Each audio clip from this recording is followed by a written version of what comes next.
Olá, você que está nos assistindo aqui, estamos para mais uma prosa educativa, o nosso podcast aqui que traz assuntos de seu interesse, e hoje nós vamos ter um papo aí mais do que especial com o nosso convidado e amigo Paulo Machado, falando sobre como preparar nossas crianças, nossos jovens para o futuro. E hoje nós temos um momento muito especial para falar sobre a educação dos nossos filhos, né? Um tema extremamente importante para quem é professor, para quem é pai, para quem é mãe, né? Um grande desafio que nós temos hoje neste mundo tão conturbado em que nós vivemos. E a prosa de hoje é justamente sobre isso, né? O que nós, educadores, o que nós, pais, mães, devemos fazer para que os nossos filhos, nossos alunos, nossas crianças tenham um futuro melhor. E para isso eu tenho hoje como o meu convidado na prosa educativa de hoje, o Paulo Machado, grande amigo, que é consultor, é especialista em desenvolvimento pessoal e que vai bater um papo hoje conosco a respeito deste tema aí tão importante. Então, Paulo Machado, muito obrigado pelo convite, por aceitar estar aqui conversando sobre esse tema, Paulo. Eu que agradeço, é um prazer estar aqui. Paulo, você é uma pessoa que estuda e pesquisa muito a respeito do desenvolvimento de jovens, crianças, trabalha muito com a parte de formação, né? Nós vivemos num momento hoje muito desafiador. E a primeira pergunta que eu faço para você é pai também, né, Paulo? Além de trabalhar muito como educador, o que fazer para preparar os nossos filhos aí para o futuro, preparar uma geração mais forte? Bom, em primeiro lugar, muito obrigado pelo convite, saudação a você que nos acompanha aí em casa. Olha, Ronaldo, você bem falou, nós vivemos em tempos exponenciais. Apenas para contextualizar, hoje eu tenho 41 anos, sou pai da Giovana, que tem 17, e da Sofia, que tem 9. Então eu tenho uma adolescente e uma criança dentro de casa, pego essas duas realidades. Quando eu falo para minha filha pequena que quando eu era mais novo, não tinha celular, computador, e-mail. Parece que eu vim de um tempo muito distante, para você ver como as coisas evoluíram muito rapidamente. Eu fui ter um celular na minha faculdade. E hoje, esse choque de gerações acaba causando vários conflitos ali. Mas o que eu destaco para nossa conversa de hoje é que sinto que não estamos preparando os nossos filhos adequadamente para os desafios da vida adulta. Eu vejo hoje uma geração que em alguns aspectos é extremamente desenvolvida, mas em outros aspectos é extremamente fragilizada, com baixa resiliência, despreparada para enfrentar os desafios que ela vai encontrar uma vez que ela deixe a proteção do lar, a proteção do pai e da mãe. Eu vejo, Paulo, que na verdade nós estamos falando de preparar os jovens para o futuro, mas o nosso jovem no presente, eu vejo que ele tem muitos problemas, né? Quando se pega dados hoje da saúde mental das crianças e jovens, é preocupante, né? Então, se você for estudar a fundo hoje como está a saúde mental das nossas crianças, dos nossos alunos, o Instituto Casagrande trabalha muito, na verdade, com escolas, né? E é um ponto que hoje as escolas nos procuram muito com essa demanda, né? São muito preocupadas, as escolas estão muito preocupadas hoje com a saúde mental dessas nossas crianças. O que você tem a falar sobre isso, Paulo? Eu acho que esse é o principal, talvez, desafio que nós temos. Se nós acompanhamos o desenvolvimento dos jovens nos últimos anos e vemos como estava a saúde mental há 10 anos e como está hoje, houve uma piora exponencial na saúde mental de crianças, jovens, adolescentes. Aqui eu atribuo isso a vários fatores, mas principalmente com o advento do celular, das redes sociais, do TikTok. Hoje, o tempo de tela, e já há muitos estudos que comprovam essa correlação entre tempo de tela no celular e depressão, ansiedade e vários outros problemas da saúde mental são muito evidentes. Então, hoje nós temos, eu posso afirmar com segurança que nós temos uma sociedade mentalmente doente e isso está afetando sobretudo crianças e jovens. E esse, na minha visão, é o principal desafio que nós pais precisamos enfrentar para preparar os nossos filhos com uma boa saúde mental, para a vida adulta. E como que a gente começa isso, né? Você que está nos assistindo em casa, poxa, eu tenho filho também, fica bastante no celular, vê TikTok, vê aquela vida do Instagram e quer se comparar. Eu até falei esses tempos com uma pessoa que diz que muitos jovens hoje veem YouTubers e acham que a vida financeira deles, quando eles tiverem 20 e poucos anos, vai estar bem resolvida. Meu filho é um pouco assim. Ele vê um pouco dessa questão do YouTube e fala, quero ser YouTuber, Nossa, né? Daquelas casonas. Essas mansões. Ele acha que a vida, com 20 e poucos anos, ele já resolveu a vida financeira dele, uma série de coisas, e você pega um pequeno retrato da realidade e acha que aquilo lá vai ser o seu futuro. Então, hoje, tem um termo muito comum, que é um outro fenômeno que eu observo nessa sociedade moderna, que é assim, até ela se resume bem numa frase que eu li esses dias de um autor de novelas no Instagram, que falava assim: meu vizinho tem 30 e poucos anos, mora com os pais, nunca trabalhou, nunca teve um relacionamento sério e acha que a vida é muito difícil. Veja a realidade. A gente costuma falar da adolescência tardia, ou os adolescentes de 40 anos, que cada vez mais não querem sair desse seio protetor do pai e da mãe para enfrentar as realidades, e com isso acaba prejudicando o seu próprio desenvolvimento e a sua própria evolução, porque a gente, Ronaldo, não evolui com o passar dos anos.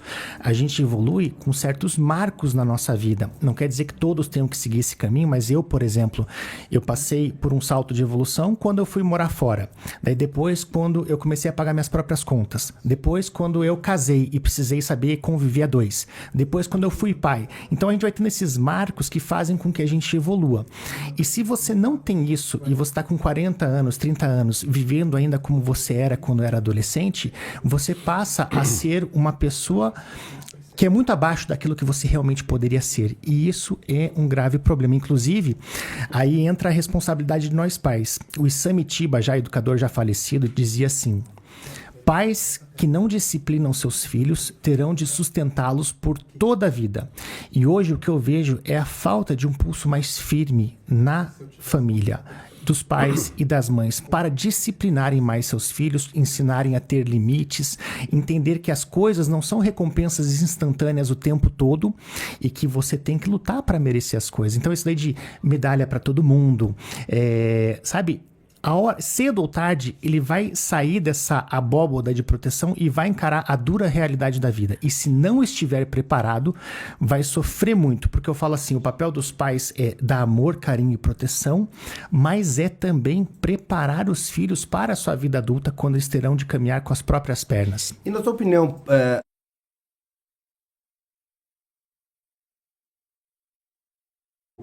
amor, né? Parece que se você for muito duro, você não está demonstrando amor, né? Que momento que você considera que talvez os pais, a sociedade, se perdeu um pouco nesse processo? Então, eu nasci em 83, os filhos dessa geração são um exemplo dessa nova forma de educar. Não existe receita, né, para você ser um bom pai, uma boa mãe ou um bom educador. Mas eu gosto de ter como parâmetro um equilíbrio entre amor e autoridade. As duas coisas são necessárias. Se você vai só pro lado do amor, mas você perde a sua autoridade, você está criando um filho mimado que não respeita você e que daqui a pouco está mandando em você. Se você vai só pela autoridade, você vai ser obedecido, porque você é a figura de autoridade dentro do lar. Porém, se você ir só por esse caminho, você vai ser obedecido, mas vai ser detestado, vai ter um relacionamento tóxico. Ninguém quer isso.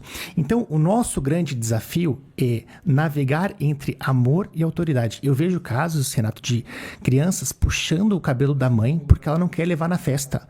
Então, assim, de agressão de filhos com os pais, de diretores de escola, e vocês devem saber melhor do que eu isso, onde o filho fala cala a boca pro pai na frente da diretora.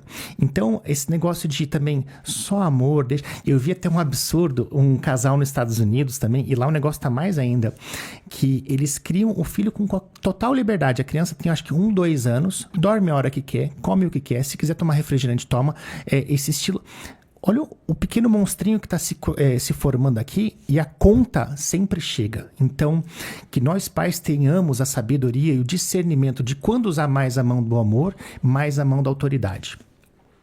Agora eu queria só voltar, Paulo, à questão das redes sociais, né? Você falou o malefício que isso traz para a saúde. Eu tenho um filho de 10 anos, uma filha de 5 anos, e eles não têm celular e não têm rede social, né? Mas eu vejo que é uma briga que eu tenho que comprar constantemente, porque os outros pais, muitas vezes, liberam, né? Minha filha está na educação infantil, e ela falou esses dias que a mãe de uma amiguinha dela falou, por que eu não tenho tablet? Porque a fulaninha, amiga dela, está indo com tablet para a escola. Né? Então você veja que ponto que nós chegamos uma criança de 5 anos levar tablet para a escola. Né? Então nós temos um problema muito sério referente a essa questão, não, Paulo? Muito, Ronaldo. E isso eu te parabenizo por conseguir segurar até os 10 anos. É difícil por segurar. É difícil, porque você acaba sendo chato, você acaba intoxicando, é muito mas você precisa, às vezes, pesar um pouco a mão da autoridade em nome de um bem maior que a criança não tem maturidade para entender que aquilo está fazendo bem para ele. Eu falo isso para ele. No futuro você vai me entender porque eu estou fazendo isso. Mas não é fácil para ele entender, não né? É fácil, não. O jovem, assim, adolescente, criança, ele não tem essa inteligência temporal de entender o efeito que as coisas vão ter no longo prazo na vida dele. Ele pensa só o final de semana agora, ele não tá preocupado com a previdência, com as coisas do futuro. Por isso que você tem até uma frase que diz assim, ó, quando você tiver 30 anos, você decide se eu fui um bom pai ou não. Até lá você me obedece. Então, essa questão do tablet e do celular, quanto mais você puder retardar isso, melhor. Lá em casa também, a mais velha obviamente tem 17 anos, mas a mais nova não tem rede social. Ela grava os videozinhos do YouTube, que aí eu acho uma coisa saudável. Ela tá desenvolvendo certas habilidades de comunicação junto comigo, edita, inclusive o desenvolvimento de habilidades para o futuro. Então hoje ela sabe gravar, sabe editar o vídeo no CapCut, sabe fazer a capinha no Canva. Então são coisas que também tem o seu lado bom, não é só coisa ruim.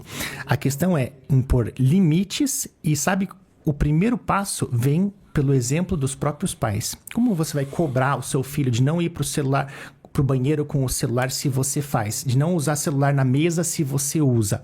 Então, primeiro, dá o exemplo, e isso entra nossa autodisciplina de também se policiar, porque o problema não afeta só jovens. Por exemplo, primeira geração de idosos também que nós estamos tendo hoje, com vício em tela de celular. É um mundo novo, assim, é um mundo muito diferente do que foi a evolução da humanidade até os últimos 10, 15 anos. Por isso, tudo é muito novo. Então, começa a colocar limite, começa dando exemplo. Sobre a questão da questão do uso do celular, né? A dificuldade que hoje o pai tem para controlar tudo isso. Que dicas que você como pai, Paulo, que dicas que você tem para um pai que talvez tenha essa pressão hoje na sua casa, assim como eu falei, eu senti essa pressão muito grande e muitas brigas eu tive que comprar com meu filho, que é muito mais fácil, né? Para mim seria muito mais fácil. Até porque, Paulo, tem uma coisa interessante, antes de jogar a pergunta para você, que dar o celular pro filho, ele também acaba sendo um conforto para o pai. Você tocou no ponto fundamental. Porque o problema é que não é só para atender o filho. Você dá hoje um celular pro teu filho, porque dando o celular pro teu filho, você tá atendendo a você. E talvez muitas vezes você faz isso, mas nem pensando no teu filho, é pensando em você. E eu vejo que eu cometo esse erro, sabe quando, Paulo? Você vai jantar fora, às vezes, né? E é o momento que você quer conversar com a tua esposa. O meu filho já maior não tem tanto problema, a filha pequenininha, ela já não deixa. Se você dá o celular, você sabe que é como se você estivesse quase você e a tua esposa sozinha naquela mesa de jantar, né? Perfeito, Ronaldo. Olha, você tocou num ponto importantíssimo. Então, que dicas eu poderia dar para você, pai, mãe, educador que nos acompanha? Primeiro, o exemplo. Como eu falei, não adianta você cobrar que seu filho saia do celular e você usa excessivamente o celular. E aqui eu uso com ênfase a palavra excessivamente, porque todos nós usamos, eu também. A questão é a gente se policiar em primeiro lugar. Segundo, que por essa questão de comodidade, e agora seus filhos até que são um pouquinho mais velhos, mas cada vez isso está mais evidente porque cada vez mais as telas estão sendo presentes nas vidas de crianças em muita tenra idade, bebês recém-nascidos, 1 ano, 2. Por quê? Muito mais para o pai conseguir respirar, para a mãe conseguir respirar, porque daí você distrai, ele fica quietinho ali, não incomoda, então é muito mais uma comodidade para os pais. E ainda mais, né, Paulo, hoje que o pai trabalhando, a mãe trabalhando, muitas vezes chega à noite, acaba cada um tendo suas demandas também de trabalho. E é o momento que, como eu falei, acho que não é nem tanto hoje, você pensar bem, para o filho, é para você. É mais para você, realmente, porque é muito confortável você saber que você pode agora também assistir tua série, pode conversar com a sua esposa, você pode deixar o seu filho ali, que daí você não precisa estar dando atenção para ele. Porém, isso vai cobrar um preço muito caro lá na frente. Então, duas coisas que eu falo. Até não é só criança. Às vezes eu vejo casais saindo para jantar junto e os casais desaprenderam a conversar. Porque daí, querendo ou não, no meio do jantar, acaba pegando, acaba vendo. Olha muito, tal vídeo, olha não sei o quê. Se não tiver o celular ali, então eu desafio, assim, é legal às vezes você pegar, olha, eu vou sair com a minha esposa e não vou tocar no celular, porque agora é um tempo pra gente conversar. E tem marido e mulher que, se fizerem isso, não sabem o que conversar. E fica aquele silêncio constrangedor. Por quê? Porque a gente adaptou um padrão no nosso relacionamento que o celular está sempre envolvido.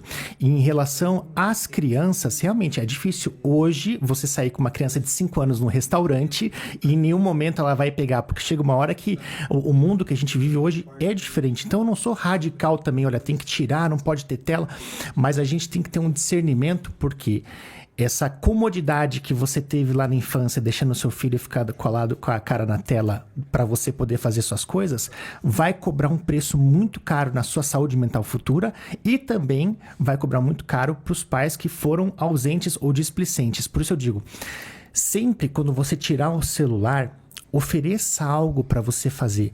Filha, sai do celular, vamos andar de bicicleta, vamos montar um quebra-cabeça, vamos desenhar, vamos ler um livro. Ofereça alternativa, não é simplesmente tirar.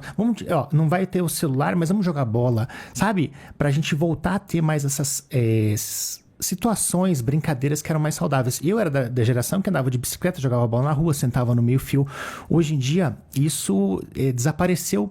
E aí, a gente começa a fazer um efeito de relação. Poxa, quem diria, né, ironicamente, que você deixar uma criança, um adolescente com a cara colada no celular ia gerar tanto estrago na saúde mental? Hoje, os números são alarmantes. Eu não trago até por uma questão de preocupação, mas ansiedade, depressão, problemas com drogas, suicídio, assim, explodiu por conta desse abuso. Abuso é a palavra correta. O celular é uma ferramenta fantástica. O mundo que a gente vive hoje oferece diversas possibilidades, mas essa má dosagem vai trazer sérios malefícios para a nossa sociedade. Paulo, eu queria sair um pouco desse tema de celular, falando em preparação de jovens e crianças. Uma outra preocupação que eu vejo hoje, especialmente crianças, talvez de cidade grande ou média grande, de classes A, B, onde os seus filhos vivem o que eu considero de bolhas, né? Então hoje as crianças, elas basicamente, você vê que tem 3 bolhas distintas. A bolha da escola, a bolha de onde vive, que é um condomínio, seja de apartamentos ou casas, e a bolha do shopping, né? Então, você tem muitas crianças que até chegar no período de ser jovem ou adulto, ele basicamente não convive com a sociedade real. A sociedade dele é o que ele vive dentro do condomínio, dentro do shopping e dentro da escola. E essas escolas que ele vive também é uma fortaleza, com hoje as escolas cada vez mais com medo de violência, também acaba sendo uma bolha ali dentro. Como que você vê essa questão?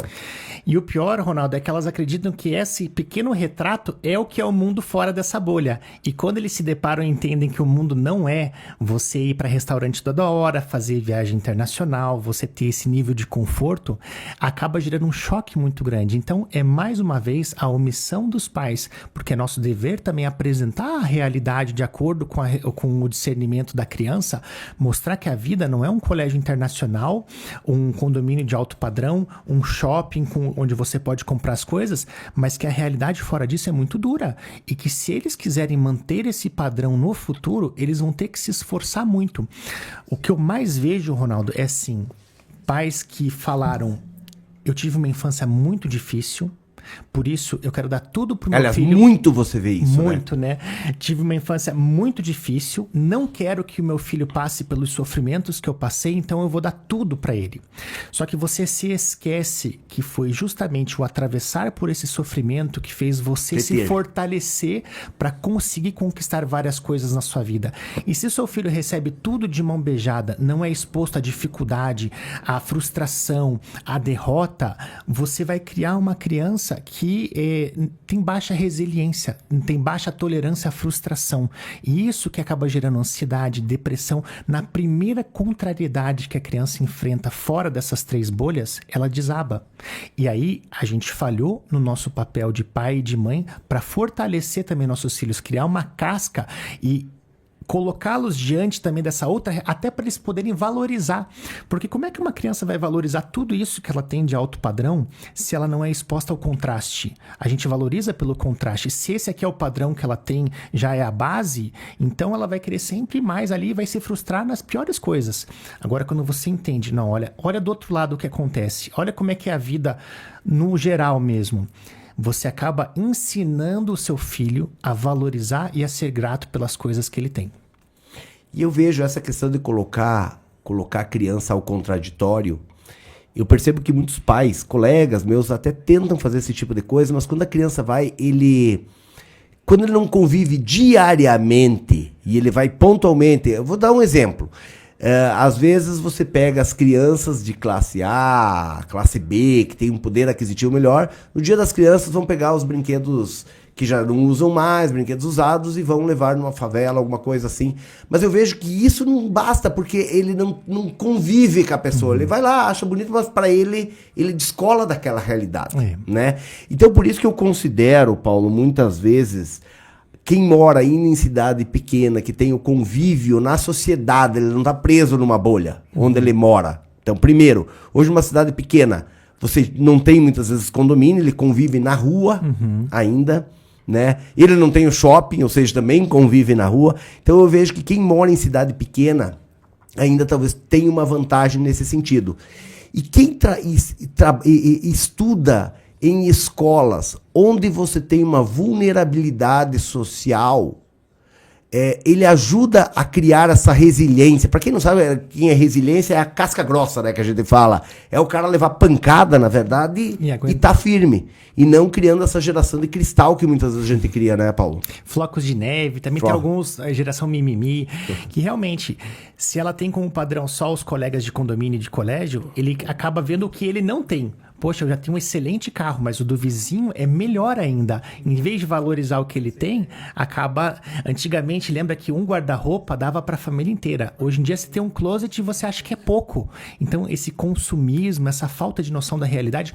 Mas você não pode esperar que uma criança, que um adolescente tenha esse tipo de discernimento. Cabe aos pais ensiná-los a ter isso.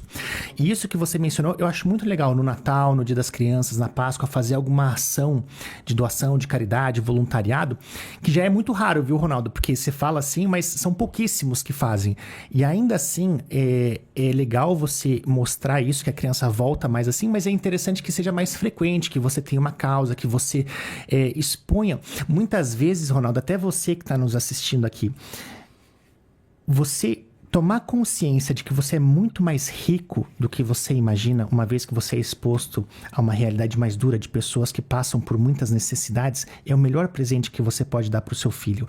Eu vi um caso, Ronaldo, de um menino que ganhou um PlayStation 5 e quase jogou o videogame, chorou porque ele queria um computador, não queria um PlayStation 5. Então você veja que tipo de mentalidade que está ali, onde a criança se frustra por uma questão dessa, justamente por não ter sido exposta a outras situações onde, olha, crianças que estão passando necessidade, que o sonho delas seria um dia ter algum videogame, alguma coisa assim.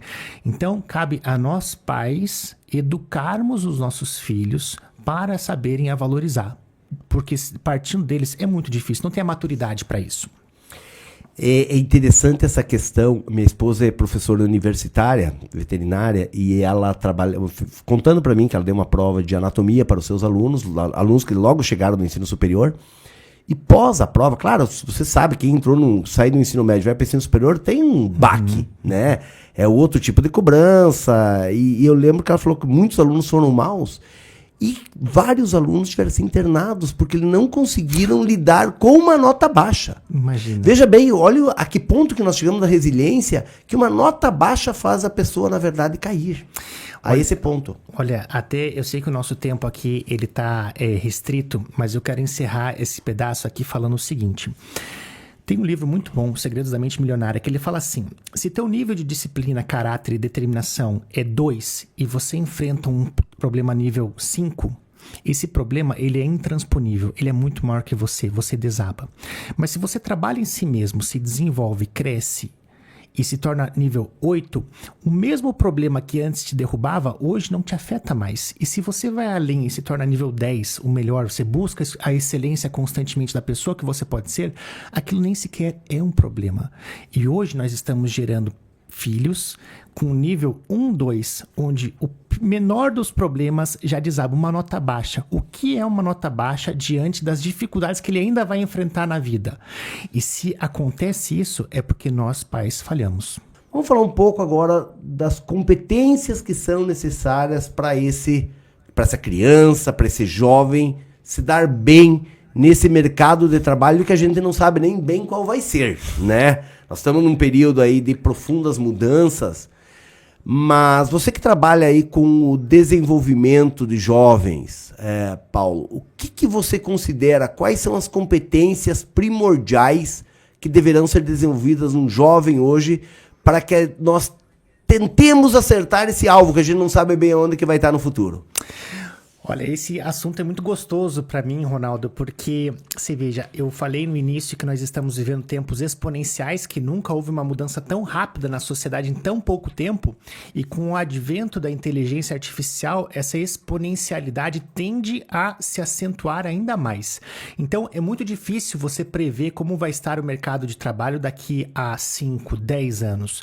Mas eu me apoio em alguns princípios que eu acredito serem atemporais, desde a época de Aristóteles, antes de Cristo, e que permanecem muito verdadeiros até hoje. Então, quais habilidades que eu considero fundamentais, independentemente da profissão que seu filho vai escolher, ou que você que vai escolher, que está nos assistindo, e que com certeza serão valiosas em qualquer época da humanidade.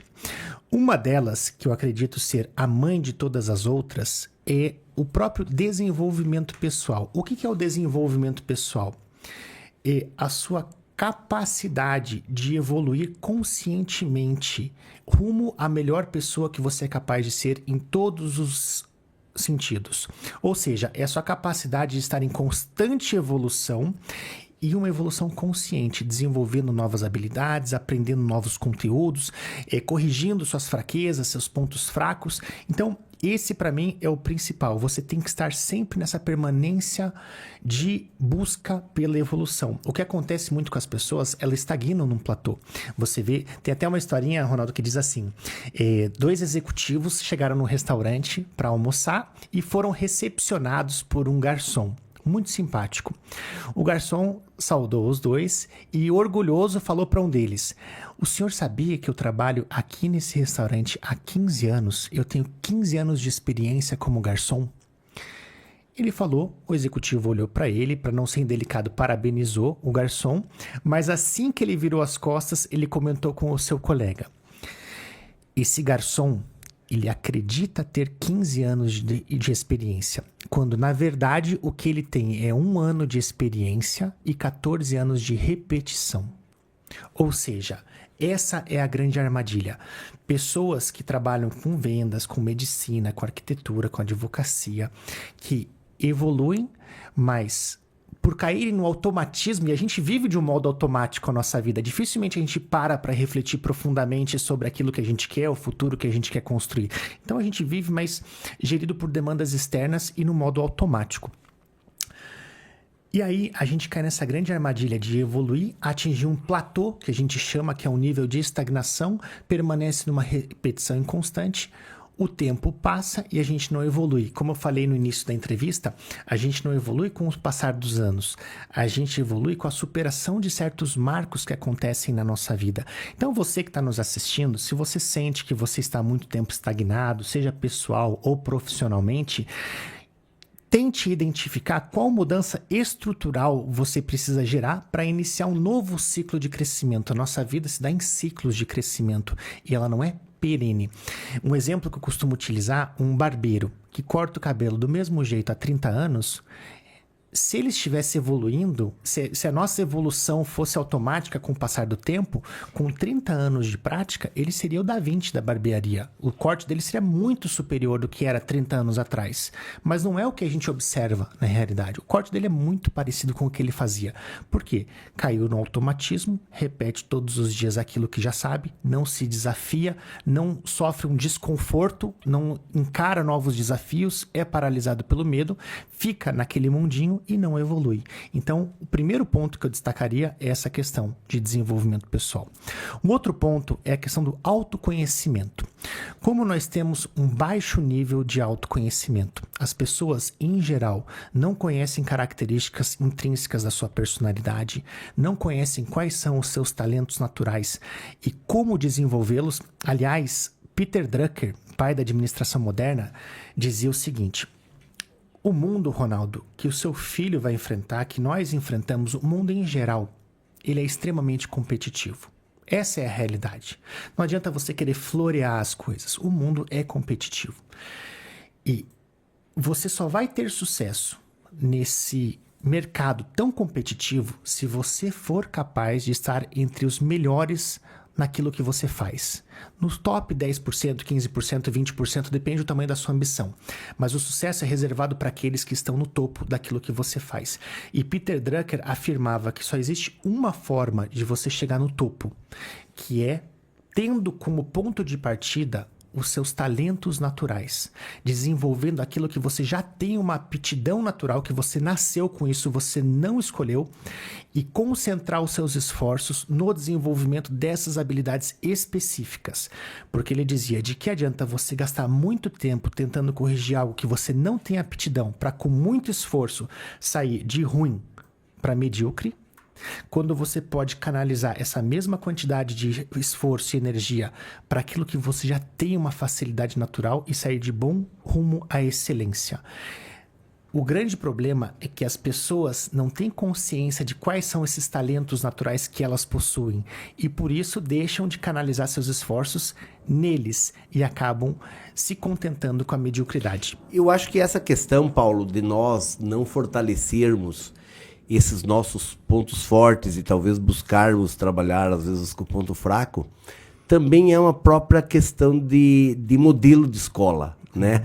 A nossa escola, na verdade, quando ela coloca uma média 6, média 7, o que acontece? Se um aluno que é muito bom em matemática e está com 8, 8,5, e ele está muito ruim lá em língua portuguesa, que está com 4,5, 5, qual que é o esforço que o pai e que a escola tem em cima dele? Não é em cima da matemática que ele tem 8,5, é em cima dos 4,5. Para quê? Para que ele chegue no 6. Então nós temos, eu falo bastante sobre isso também, né? Esse é um modelo que a gente vem ainda da época da indústria, que você tinha um padrão de qualidade e você tinha que atender em tudo. Então hoje, se nós pegarmos esse modelo, a escola ela está muito mais hoje preocupada numa formação de um aluno, entre aspas, medíocre, ou seja, pela média, do que desenvolver bons talentos. Porque o nosso foco é fazer o quê? Que todo mundo alcance a média, no mínimo, passe daquele ponto. Passou a partir dali, a escola, a família, o pai, né? Já não tem muita preocupação, porque ele já atingiu. Parece que ele tem que atravessar aquela linha de chegada, sendo que essa linha de chegada é uma linha de chegada para medíocres, ponto médio. E não uma linha de chegada de um grande desafio. Sim. E isso, na verdade, faz com que a gente tolha pode, na verdade, grandes talentos, não é, Paulo? Muito bem, Ronaldo. Você sabe que no mundo ideal, a gente teria um sistema educacional que fosse capaz de identificar os talentos naturais de cada um e desenvolver em cima deles. Mas você sabe melhor do que eu qual que é a realidade do nosso ensino no Brasil, por exemplo. Que as crianças são analfabetas, não sabem fazer contas básicas de matemática, isso no ensino médio, às vezes no ensino superior. Então, baixíssimo nível. Por isso que eu também acho que uma criança que tem a obrigação de, no mínimo, tirar 6 naquilo que ela vai mal e 10 naquilo que ela vai bem. Eu acho que essa tem que ser a barra. Não pode ser, a gente não pode se contentar com a mediocridade, porque ainda aquilo que você não tem aptidão, você é capaz de tirar no mínimo um 6. Então, e eu acho que esse é um desafio muito razoável que as escolas dão aos alunos, porque aqui eu vou até fazer uma distinção em relação ao que disse Peter Drucker. Tem 3 tipos de pontos fortes, aquilo que você faz bem, naturalmente. Pontos fracos, aquilo que você tem uma dificuldade natural para fazer. E pontos limitantes. Qual que é a diferença de pontos fracos e pontos limitantes? Ponto fraco é algo que você não faz bem e não te limita o crescimento. Por exemplo, eu, Paulo Machado, tenho um péssimo senso de direção. Eu, se colocar para voltar para casa daqui sem o GPS, eu me perco na cidade. Eu sou ruim nisso. Isso atrapalha a minha vida? Não. Eu tenho Waze, eu tenho facilidades, isso daí não me impede. Não vou perder tempo tentando desenvolver essa inteligência espacial que eu não tenho. Agora, por exemplo, a pessoa tem um ponto fraco que realmente está limitando, ela é desfocada, ela é desorganizada, ela tem alguma coisa que ela não tem essa facilidade, mas isso está freando o desenvolvimento pleno dela. Então, nesse caso específico, vale a pena sim você se esforçar, ser minimamente organizado, minimamente com uma matemática, minimamente saber escrever um texto, minimamente fazer isso, porque o alcance desse nível mínimo, razoável, dessa habilidade que estava te puxando para baixo, vai fazer com que você potencialize aquilo que você é bom. Então, nesses casos, realmente, na escola, por exemplo, eu até acho justo que haja esse padrão mínimo de 6, porque mesmo aquilo que você não tem aptidão, você é capaz de tirar um 6. Até porque você tem que talvez ter um mínimo de cada coisa. Sim. É o que é ensinado na escola, Isso. é o mínimo para você chegar até ali. Agora você, que é pai, que é mãe, né, que é professor, que está nos assistindo agora nesse momento, isso que o Paulo colocou agora há pouco é muito importante, porque ele citou uma pesquisa, eu já li outros livros que falam sobre isso, né? Desenvolva seus pontos fortes. Porque as pessoas, na verdade, de sucesso, e eu já quero falar contigo sobre o que é sucesso, né? As pessoas de sucesso que se dão bem profissionalmente e tudo mais, elas desenvolveram, intencionalmente ou não, esse seu ponto forte, né? Então, quando você pega, por exemplo, o Neymar, que é um jogador de futebol, né? Ele tem você falou que não tem uma competência espacial. A gente sabe que um jogador de futebol tem que ter uma grande competência espacial, né? Ele tem que ter muita noção de campo, de movimento e tudo mais. E esse menino, possivelmente o pai dele viu, às vezes isso, desde pequeno ele demonstrou essa habilidade, e ele fez o quê? Treinando, fazendo muitas, né, treino, repetição e coisas do tipo, para chegar onde chegou, né? Então você não vê pessoas de sucesso sendo medíocres, sendo o equivalente à nota 6 em cada coisa, né? Você atendendo o mínimo, né? Então essa questão é muito importante, que você que é pai, você que é um professor, entender isso, que muitas vezes nós limitamos sem saber, né, Paulo? Não é intencional isso, porque nós, culturalmente, nós tivemos aquilo lá, tu tem que passar a linha de chegada, passou a linha de chegada, parece que essa parte foi cumprida, vamos nos focar naquilo que não foi atendido. Parece que a nossa meta é atender o passar de ano. E o pai, às vezes, tem, infelizmente, essa consciência, né? Tem que forçar, e o professor também, muitas vezes, está preocupado com aquele aluno que está para trás. O Paulo está com 8 em matemática, minha preocupação não é mais com o Paulo. A minha preocupação é com o João, que está com 4. É ele que eu tenho que puxar, né? E aí, infelizmente, a gente desperdiça vários talentos. Paulo, eu toquei na palavra de sucesso, você tocou agora há pouco na palavra de sucesso, e você tem um livro escrito sobre sucesso, né? O que é sucesso, Paulo? Olha, inclusive você mencionou meu livro, o título do meu livro é O Verdadeiro Sucesso. O que é o verdadeiro sucesso? Qual que é a diferença de verdadeiro sucesso para sucesso? Primeiro, eu acredito que sucesso não é uma palavra que tem uma definição universal. O que é sucesso para mim pode não ser para você. O que eu falo que é importante para as pessoas é terem a própria definição do que é sucesso. Porque como você pode alcançar uma vida de sucesso se você nem sabe como é essa vida, se você não definiu para si qual é essa vida que você está perseguindo? É como se você tentasse acertar um alvo que você não enxerga. Ou pior, até um alvo que não existe. Mas eu vou compartilhar para vocês aqui a minha definição pessoal de sucesso. O título, então, O Verdadeiro Sucesso, foi cunhado numa combinação de 3 coisas, que se você alcançar essas 3 coisas, você alcançou o que é, na minha opinião, o verdadeiro sucesso. E, na verdade, você vai ver que você não alcança, porque não é um negócio que tem uma linha de chegada, você está sempre evoluindo. Mas o caminho é esse aqui. Primeiro, alcançar a excelência de si mesmo. Você se tornar a melhor pessoa que você é capaz de ser em todos os sentidos. Como aluno, como profissional, como marido, como pai, como filho, como cidadão. Fazer desabrochar todas as suas potencialidades. E isso, Ronaldo, é uma competição puramente individual. É você contigo mesmo. Com você mesmo. Não é você olhando para o vizinho, quanto o vizinho ganha, ou a esposa do outro, ou o filho do outro que é mais educado. Não.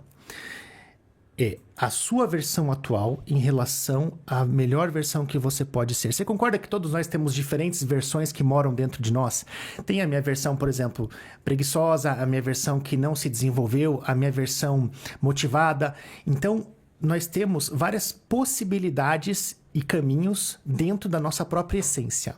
Cabe a você escolher aquela que vai te levar rumo à excelência, quem você realmente nasceu para ser. As pessoas que alcançam sucesso, invariavelmente, passaram por isso. Ninguém alcança sucesso sendo uma versão medíocre de si mesmo. Foram pessoas que souberam se desenvolver, e isso está dentro de todos, e é individual. Primeiro ponto. Segundo ponto, você ser capaz de transformar na sua realidade aquilo que você considera ser a vida dos seus sonhos. É você ter bem uma visão clara de como é a vida dos seus sonhos. E aí sim, é muito particular também, porque para um pode ser ter uma família, 2 filhas, um cachorro, uma casa bonita, para outro pode ser viajar ao mundo, para outro pode ser construir uma grande empresa, para outro pode ser, fazer um trabalho social. Cada um vai ter um propósito de vida, uma causa que se identifica. Mas você ser capaz de ter essa visão e transformar essa visão na sua realidade é um componente fundamental do sucesso. E para isso, você precisa ter essa visão definida, o que muitos não têm. Caminham sem rumo e sem direcionamento, como se fosse um tronco boiando no rio, assim, gerido pelas demandas externas. Então, convido você a tirar esse momento de reflexão e definir. E um exercício muito simples que eu até comento no meu livro, que foi o start para mim, é você escrever num papelzinho, pegar aqui 10 coisas que tem que ter na vida dos seus sonhos.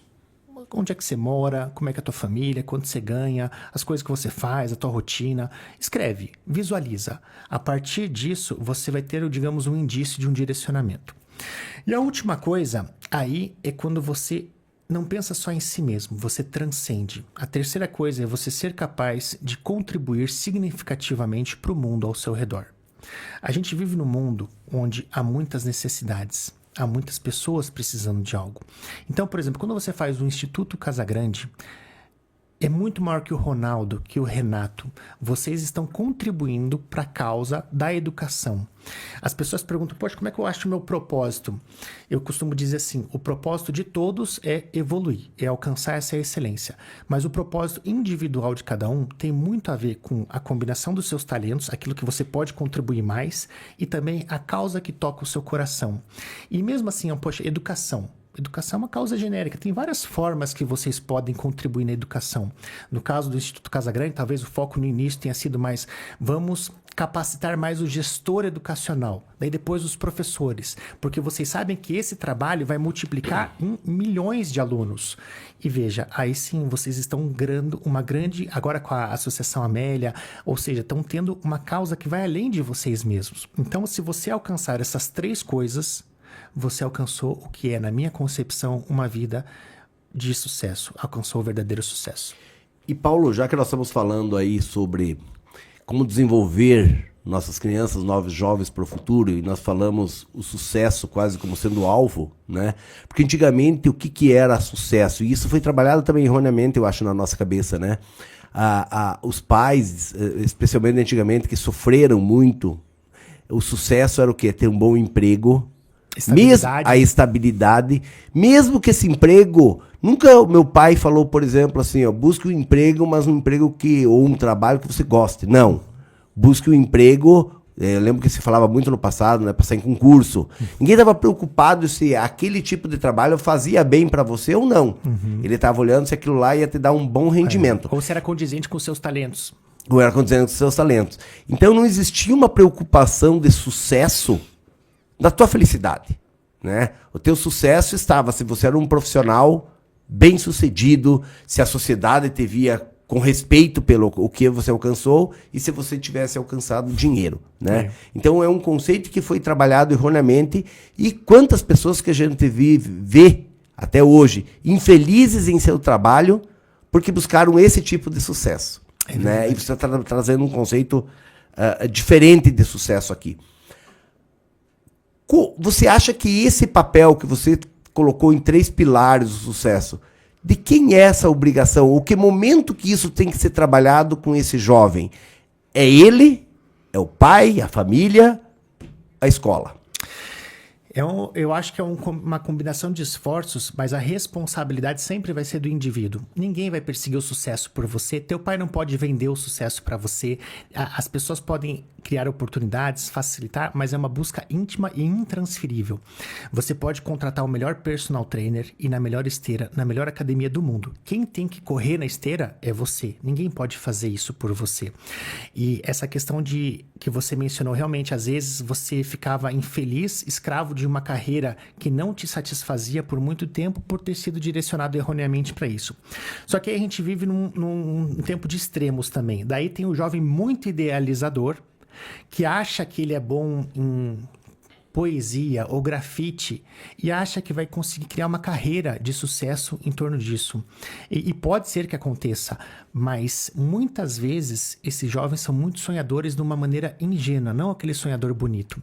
Então tem uma teoria japonesa que eu gosto muito, que é chamada Ikigai, que é razão de ser. Tem até um livro muito bom chamado Ikigai, se você quiser procurar, que diz que para você ter uma carreira bem sucedida, você precisa de 4 pilares, que é descobrir o que você é bom, e aí entre os talentos que nós falamos do Peter Drucker, o que você ama fazer, o que o mundo precisa e o que as pessoas estão dispostas a pagar. Essa parte que muita gente esquece. Se você tem só 1 ou 2 desses pilares, você não vai conseguir ter uma carreira plena e realizada. Agora, se você conseguir concentrar seus esforços em encontrar onde está o seu Ikigai, e existe até uma mandala que é uma representação, o seu Ikigai está bem no meio dessas 4 coisas, é a interseção dessas 4 coisas. O que você é bom, o que você ama, o que o mundo precisa e o que as pessoas estão dispostas a pagar. Se você acertar esse Ikigai, aí sim você está no caminho de uma carreira realizada, mas essas pessoas são minorias. Muitas vezes elas acabam sendo ou o que as pessoas estão dispostas para fazer, mas eu não amo fazer, ou o que eu sou bom, mas ninguém está disposto a pagar. Então é esse equilíbrio que a gente precisa achar com o apoio dos pais, da escola, mas a busca é íntima. A questão dos talentos que a gente mencionou antes. Eu fui investigar meus talentos naturais depois de 20 e poucos anos, assim. Se eu perguntasse para os meus pais, para minha mãe, o que eu sou bom? Eles teriam dificuldade em fazer, porque eles não estavam observando. Hoje, você que está nos assistindo, o talento, como você mencionou, Neymar, por exemplo, o talento natural, ele aparece muito cedo, muito cedo. Ele não aparece depois que você tem 30 anos. Com 4, 5, 6 anos, se você estiver atento, ligar a sua antena, você já vai conseguir colaborar para o futuro do seu filho. Procure no seu filho quais são as coisas que normalmente as pessoas têm dificuldade em fazer e seu filho faz com uma certa facilidade. Vai investigando, porque isso não é um teste vocacional que vai te dizer, é uma investigação de anos, contínua, mas com a ajuda dos pais, e eu hoje me preocupo em já identificar os talentos das minhas filhas para poder ajudar elas nessa caminhada. Mas é aquilo que eu falei, eu posso correr do seu lado, mas eu não posso correr por você. Muito legal, Paulo. Agora eu quero pegar outro ponto, que é o seguinte. Você basicamente tocou nesse assunto, mas vamos pensar.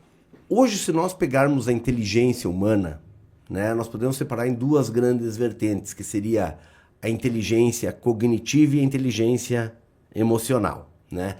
Para você que está nos assistindo aí, o que seria isso? A inteligência cognitiva é isso que a escola ensinou muito, né? É ensinar o aluno a pensar, a raciocinar, a tomar decisões com base na razão, a matemática, a história, a geografia, tudo isso vai desenvolvendo essa inteligência cognitiva.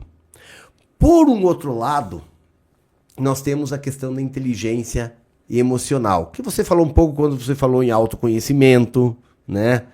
Mas eu queria entrar um pouco mais dentro da inteligência emocional, que basicamente, para você que está nos ouvindo de uma forma muito simples, o que é inteligência emocional? É você saber lidar com as suas emoções, conhecer primeiramente, né, suas emoções, entender suas emoções e compreender as emoções dos outros, que isso ajuda toda essa questão de você lidar com as pessoas e tudo mais. Essa inteligência emocional nós não aprendemos nem em casa, com os nossos pais, e nem na escola, né? Primeiro que os nossos pais não ensinavam isso, porque principalmente, eu sou um pouco mais velho que você, Paulo, talvez você passou por isso também, mas os pais de uma geração mais antiga, como no meu caso, eles tentavam esconder as próprias emoções que sentiam. Porque a emoção, se o teu pai estava triste ou estava alguma coisa, ele transmitia essa emoção para você, dava um sinal de fraqueza. Né? Então, os nossos pais procuravam esconder, ele estando triste ou feliz, você sempre via aquela pessoa meio... neutra, né? Neutra, exatamente. O termo talvez é isso, enigmático. Você não sabia se a pessoa está feliz, está triste, porque... E isso veio numa cultura, e no homem talvez pior ainda, né? Tradicional, porque o homem que culturalmente tinha que ser o bastião da fortaleza, né? Então, e demonstrar emoções dava uma sensação de fragilidade. E na escola também. Na escola, na verdade, nós nunca nos preocupamos em ensinar a parte de emoções para os nossos alunos, né? Tanto é que um bom professor, falava assim, um bom professor é aquele que ensina o aluno a pensar, né? Nunca foi dito que o bom professor é aquele que ensina o aluno a sentir. A lidar com as suas emoções. A lidar com suas emoções. E hoje, nessa nova onda que a gente vê na inteligência artificial, com essa nova revolução, com esse tsunami que vem por aí, muito da parte cognitiva a máquina vai começar a fazer, né? E o grande aspecto é desenvolver esse outro lado que foi negligenciado. E hoje, quem está aí do outro lado? Se você é professor, você sabe que eu estou falando isso, porque desenvolver a parte da inteligência emocional, a parte das competências socioemocionais, hoje está muito forte nas escolas. E a escola ainda está perdida, está tateando, porque o professor também não aprendeu a como trabalhar isso. Na escola ele não aprendeu. Quando ele fez o seu curso lá de pedagogia, ele não aprendeu como trabalhar com isso, né? Mesmo o pai talvez tenha dificuldade, né? Como que você vê isso, Paulo, e como que você acha que tanto o professor quanto os pais podem ajudar os seus filhos, seus alunos a desenvolver esse tipo de inteligência? Olha, apesar da gente ter um pouco de diferença de idade, eu tenho um pai que ele foi bem a moda antiga, se é que você me entende, e eu agradeço muito.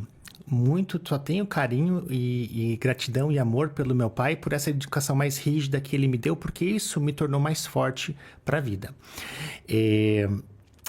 Tem a questão do pêndulo que eu te falei, né? A gente vai dos extremos. Se antigamente o homem era feio ele demonstrar emoção porque era sinal de fraqueza, falta de masculinidade, hoje parece que a gente foi para um outro extremo também, que se perdeu os valores da masculinidade. Hoje se fala em masculinidade tóxica, que existe, mas muitas vezes é retratado como se toda a masculinidade fosse tóxica. E não é. Existem valores importantíssimos da masculinidade, como coragem, sacrifício pela família, força, sabe? E daí você vai para o outro extremo, do pai que não podia chorar, não podia demonstrar emoção, pro jovem que qualquer coisa desaba de chorar, que é hipersensível. Então, eu costumo falar que existe a teoria do pêndulo, né? A gente sai de um extremo e o pêndulo solta, ele vai rapidamente com força para o outro extremo. Mas com o passar do tempo, a gente vai vendo, poxa, esse extremo aqui também não é bom. Então, nem tanto lá, nem tanto aqui. E o pêndulo vai se assentando no meio e a gente vai achando um caminho ali mais saudável para a gente evoluir. Em relação à inteligência cognitiva, racional e a emocional, eu costumo separar também entre habilidades técnicas, que é isso que a escola ensina, português, matemática, geografia, biologia, história, e habilidades comportamentais, que quem está no mercado de trabalho tem um nome muito conhecido, que são as soft skills, né? Hard skills e soft skills. Que tem a ver muito com a inteligência emocional, né? As coisas estão muito relacionadas. Muito, porque são coisas que a escola não ensina, os pais também não sabem ensinar, e são as coisas que no mundo moderno estão fazendo mais diferença. A gente citou já algumas. Capacidade de se manter em constante evolução, autoconhecimento, mas tem outras. Até mencionamos também, quando eu falei você ter uma ideia da vida dos seus sonhos, é você ter clareza de metas, de objetivos, de planejar estrategicamente seu crescimento profissional, o seu futuro. Transformação de hábitos. Você é o resultado dos hábitos que você escolheu cultivar. Então, como é que você cria em torno de si um conjunto de hábitos que vão direcionar você para um futuro de sucesso? Motivação, como é que você aprende a encontrar a fonte da sua motivação e ainda que não seja uma fonte muito confiável porque a motivação oscila, como é que você desenvolve uma fonte muito mais confiável que é da disciplina? Então, tudo isso é treinável, é possível, é passível de desenvolvimento. Disciplina, por exemplo, quem tem disciplina, as pessoas parecem, poxa, é o cara quadradinho, que faz tudo igual, cara engessado, cara do exército. Pelo contrário, a pessoa que tem disciplina, ela tem poder de realização. A pessoa que tem disciplina, ela consegue ler livros, adquirir conhecimento, consegue desenvolver novas habilidades, consegue guardar dinheiro, economizar para o futuro, consegue transformar seu corpo, consegue 1000 coisas. Tudo passa pela força da disciplina. É um exemplo de atividade física. A grande maioria começa a academia e para, né? Exatamente. É falta de disciplina. Porque confiam na motivação e você não vai estar sempre motivado. Agora, eu te digo, a gente tá falando dos jovens, dessa geração de hoje, além de ser mais snowflake, né, floco de neve, mais frágil, mais hipersensível, uma disciplina extremamente baixa. E se você não tem disciplina, o teu poder de realização fica reduzido. Portanto, você tem que... Poxa, mas tá frio aqui em Curitiba. Treina mesmo no frio. Você está desenvolvendo não só o seu corpo, você está desenvolvendo a sua disciplina. E a disciplina você pode canalizar para outros aspectos, para meditação, para oração, para tantas coisas. Então, a disciplina é uma porta que abre muito. E tem muito a ver com a questão da inteligência emocional. Porque o jovem hoje também, ele tem uma dopamina, uma necessidade de recompensa instantânea. Por esse TikTok de 15 segundos, por essa coisa assim, sabe? Aquela dopamina que você fica que nem um zumbi, fica horas vendo vídeo de 15 segundos ali.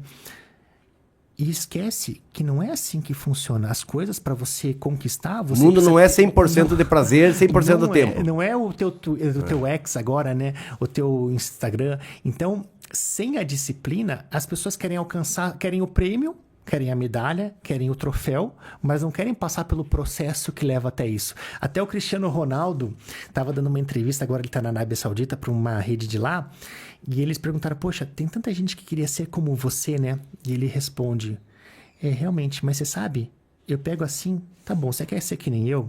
Tá aqui o mapa. Tá aqui o mapa para você ser que nem eu. Quantos estão dispostos a seguir esse caminho? Pouquíssimos.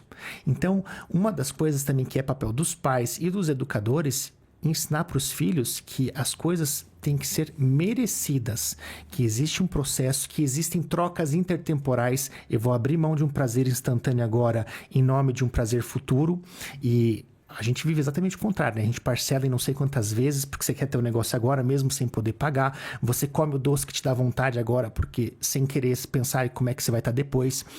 Então, a gente precisa entender que por mais que... Tem até uma frase famosa nos Estados Unidos de um cara chamado Ben Shapiro que é: fatos não se importam com seus sentimentos. Você pode se sentir como você quiser. Poxa, eu tô me sentindo... Não importa isso.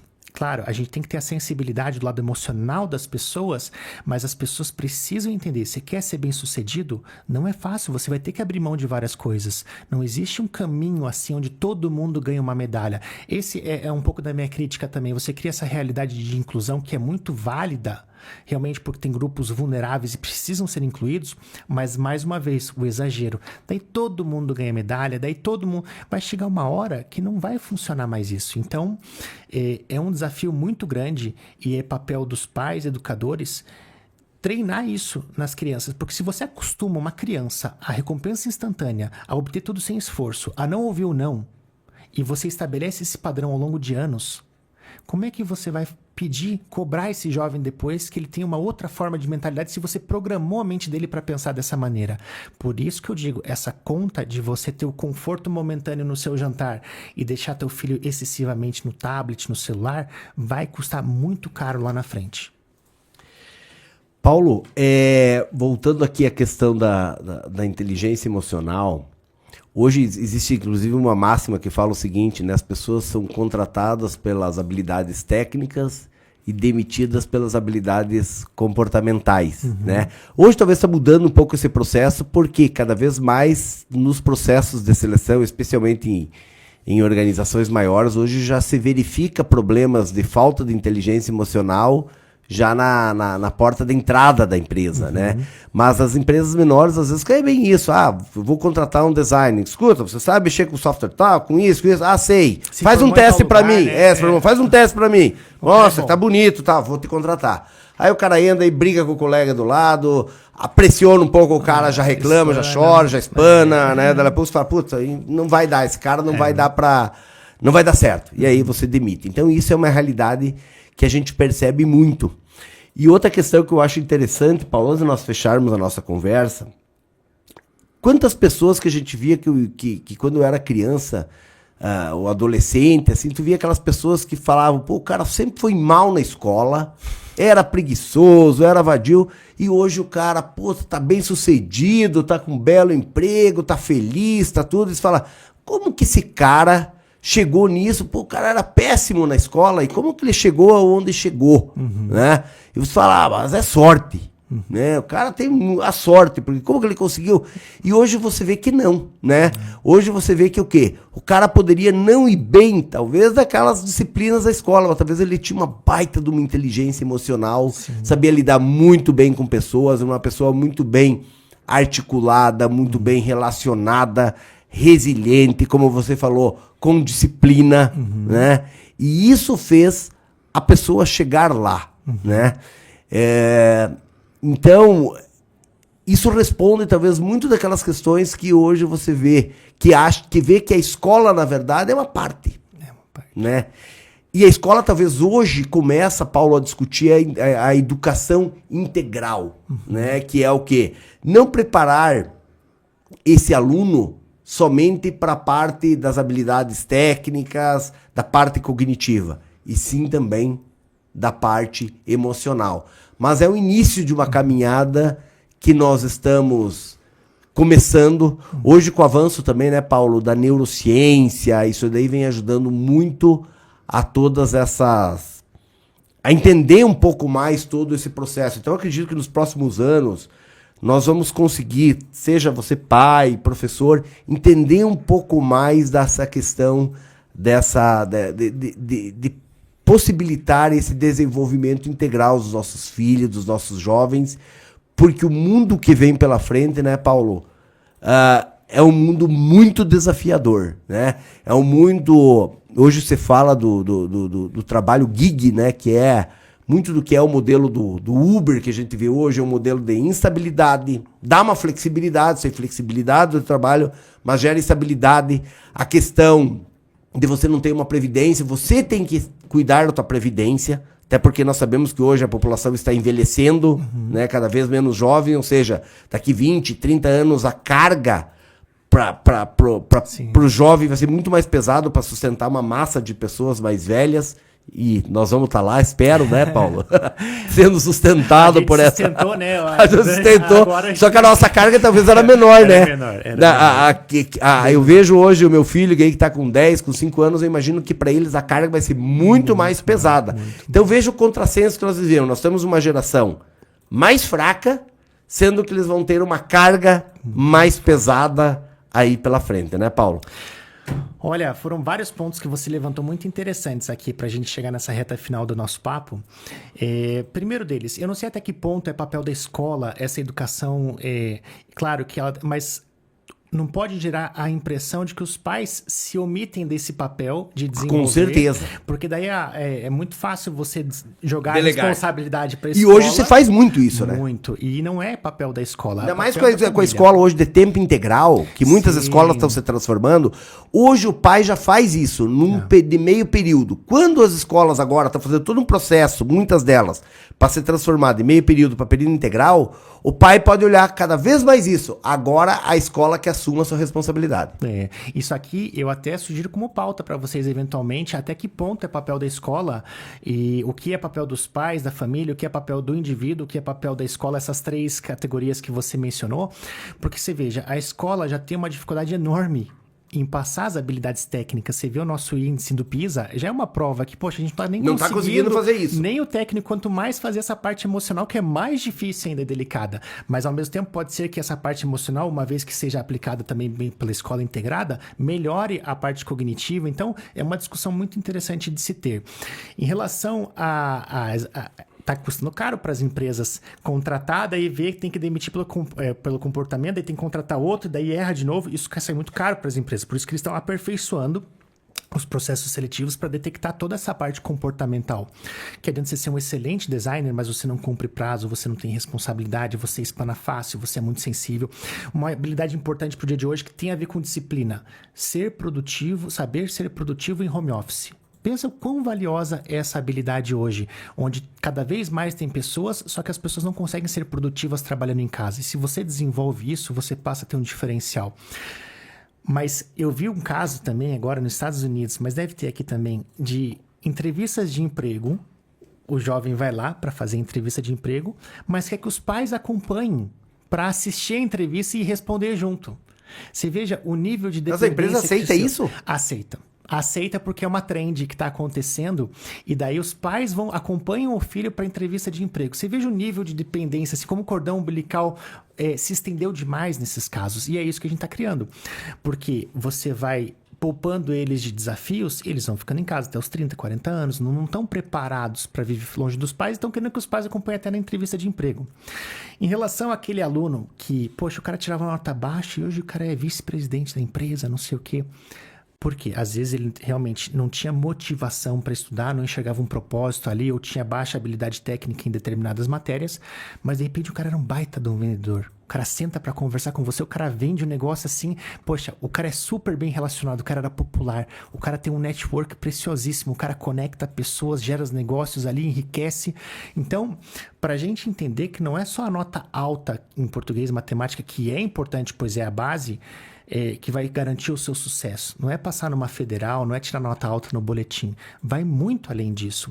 E por fim, ainda mais no mundo que a gente vive hoje, tão instável como você mencionou, e tão disruptivo, e onde cada vez mais a inteligência artificial está tomando conta, ela consegue fazer... Poxa, a gente já conversou, né, desde o surgimento do ChatGPT, assim, poxa, tese de TCC, livro, imagem, vídeo, consulta com psiquiatra, daqui a pouco vai fazer praticamente tudo. E uma pergunta que também fica como uma outra sugestão de pauta para um programa de vocês: o que restará para nós fazermos quando a inteligência artificial fizer de tudo? O que sobra para o ser humano a partir do momento que eles conseguem fazer tudo em relação à parte técnica? Diagnóstico de câncer, projeto arquitetônico de engenharia, desenvolvimento de programas, de softwares, de sites, tudo, design, tudo, ilustração, filme, roteiro, criatividade, poesia, música. Daqui a pouco... Você veja, a gente acabou de nascer, tá no estágio ainda, tá engatinhando, nem engateando, tá? Imagina daqui a 5, 10 anos, quando essa inteligência artificial for alimentada muito e se tornar adolescente, adulto, a potência disso. Mas uma coisa que a inteligência não substitui é isso aqui, eu acho. O contato humano. E por isso que não vai substituir o professor, né? Não vai. Mas é aquilo que eu já ouvi vocês, inclusive, falando. O professor que não sabe lidar com inteligência artificial pode vir a ser substituído pelo professor que sabe lidar com inteligência artificial. Então, isso serve de alerta também. Mas, realmente, essa questão de você ter empatia, carinho, E a empatia no sentido mais verdadeiro, não só cognitivo, mas emocional. Se importar com a pessoa, parar para ouvir. Genuinamente. Isso, se importar com o crescimento dela, com o desenvolvimento. A máquina é fria, a máquina não tem isso. Então, isso eu acho insubstituível. Você veja, a gente desenvolveu tanto a parte tecnológica, mas a saúde mental está em frangalhos. Então, alguma coisa está desequilibrado aqui. E cada vez mais a gente vai precisar reencontrar esse equilíbrio. Hoje, por exemplo, morrem mais pessoas por excesso de comida do que por falta de comida. Então, não são falta de recursos que nós temos ali, e sim exageros. Nós somos guiados pelas nossas paixões, pela busca da recompensa imediata. Então, a gente vai ter que reprogramar tudo isso. E o jovem, a criança e o adolescente, ele não tem essa maturidade para fazer isso. Por isso, cabe a nós, pais, impor limites, ainda que gere um desconforto com o seu filho que vai ficar chateado porque não pode ter celular. É o papel do pai, muitas vezes, fazer isso que lá na frente ele vai agradecer. Agora ele não tem maturidade para reconhecer isso, e você tem que ter a maturidade para saber que ele não tem essa maturidade ainda e fazer isso com amor. Mas, com certeza, o papel dos pais aqui é realmente impor limites e, muitas vezes, fazer com que esse caminho fácil, agradável, gostoso que a criança quer sempre buscar, fazê-la entender que não é assim que funciona, que ela precisa se desenvolver para quando ela não tiver mais você, para quando ela precisar caminhar com as próprias pernas e cedo ou tarde ela vai precisar colocar o currículozinho debaixo do braço e bater nas empresas, e aí vai ter uma queda de padrão enorme. Por exemplo, hoje uma casa de alto padrão, que nem a gente mencionou antes, a criança não tem ideia de quanto que precisa ter um salário ali para sustentar esse padrãozinho que ela está acostumada. Ela acha que, sei lá, 5 mil reais vai ganhar, vai ficar rica. Não sabe o que é realidade realmente de ter aquele padrão. Por isso, Ronaldo, eu acho que foi tão valioso o nosso papo. Espero que você que está em casa tenha nos gostado, porque são reflexões muito importantes que a gente tem que ter periodicamente para sair desse automatismo da vida, seja no nosso trabalho, seja na educação, e entender como nós podemos ajudar nossos filhos nessa caminhada de um mundo tão complexo e diferente e que mudou muito e tende a mudar muito ainda nos próximos anos. Paulo, muito obrigado. E você fechou já me dando uma deixa aqui, na verdade, né, que nós entramos no piloto automático, né? O nosso trabalho, a gente sabe que nos trabalha, a rotina diária, ele nos draga no dia a dia, né? E é importante ter esses momentos de reflexão, de parar, de pensar para onde nós estamos indo, o que estamos fazendo com nossos filhos, com as nossas crianças. Então é muito importante, e aí eu te faço o convite de seguir o nosso canal aqui da TV Casa Grande Educação, acompanhar os nossos programas semanais desse Prosa Educativa, que toda semana traz um assunto que com certeza vai ajudar no seu desenvolvimento. Temas aí de extremamente importância. Paulo, muito obrigado pela tua participação aqui nessa prosa maravilhosa que tivemos. Com certeza, quem está nos acompanhando aprendeu muito. Eu aprendi muito nessa conversa contigo, porque é aquilo, a gente entra no piloto automático e às vezes não para refletir realmente sobre a nossa vida e o que a gente está fazendo aí na nossa educação dos nossos filhos. Mais obrigado, Paulo. Obrigado, Ronaldo, mais uma vez, Instituto Casagrande, parabéns pelo trabalho que vocês fazem. Deixa um grande abraço ao nosso caro Renato Casagrande também, que está sempre aí no meu coração. E convido vocês que quiserem a me seguirem no Instagram, nas redes sociais, e quem quiser também conhecer sobre o verdadeiro sucesso, pode baixar o livro gratuitamente no meu site, paulomachado.com. E quem quiser também conhecer o programa online de desenvolvimento do livro, também pode fazer o primeiro módulo gratuito lá para conhecer, acessando verdadeirosucesso.com. Obrigado a você que nos acompanhou e obrigado mais uma vez, Ronaldo. Então sigam lá, o Paulo passou aí o caminho para vocês chegarem até ele, vale muito a pena, fica aí a dica. Muito obrigado, gente, até a próxima semana. Valeu!